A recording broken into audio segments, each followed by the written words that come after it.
C'est vrai que la question qu'on peut se poser, c'est plus est-ce que je vais être attaqué un jour, c'est je vais être attaqué un jour et est-ce que je suis en mesure d'y répondre et de repartir après.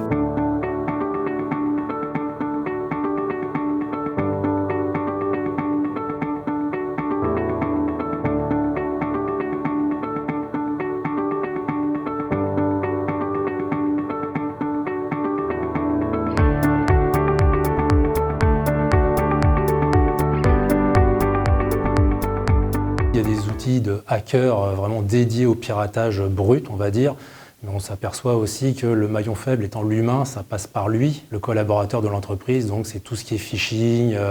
pièces jointes, malveillantes, clés USB abandonnées qu'on mettrait dans une machine.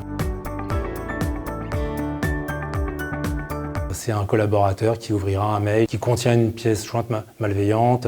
quelqu'un qui n'aura pas respecté ce qu'on appelle la bonne hygiène numérique, qui n'aura pas fait de séparation entre sa vie personnelle, son environnement numérique personnel et son environnement professionnel, voilà, ou les clés USB ou la consultation de sites internet infectés. Les hackers s'en prennent aux entreprises parce qu'il y a un gain. Il y a quelque chose à prendre, que ce soit pour bloquer un système et demander une rançon, pour voler des données, pour espionner, pour des fraudes.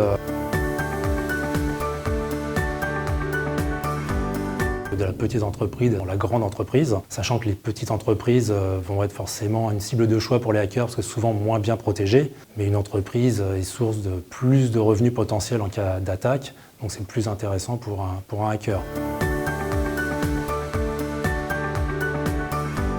Rien que l'été dernier, on a beaucoup entendu parler d'un groupe hospitalier et de santé dans le sud de la France qui a été touché. Après, si on remonte sur le début de l'année, il y a des choses comme un avionneur, par exemple, dans le nord de l'Europe, dont la production s'est arrêtée, une usine aussi de charcuterie qui a été arrêtée. Puis si on remonte un peu plus dans le passé, il y a eu un constructeur automobile en France dont la production a été arrêtée plusieurs jours, voire semaines. Et un petit peu plus loin encore dans le temps, mais qui avait pas mal marqué les esprits, c'est un groupe média, une chaîne de télé dont la diffusion a été arrêtée pendant plusieurs semaines, les sites internet et tout ce qui est réseaux sociaux aussi qui ont été défacés et puis remplacés par de la propagande terroriste.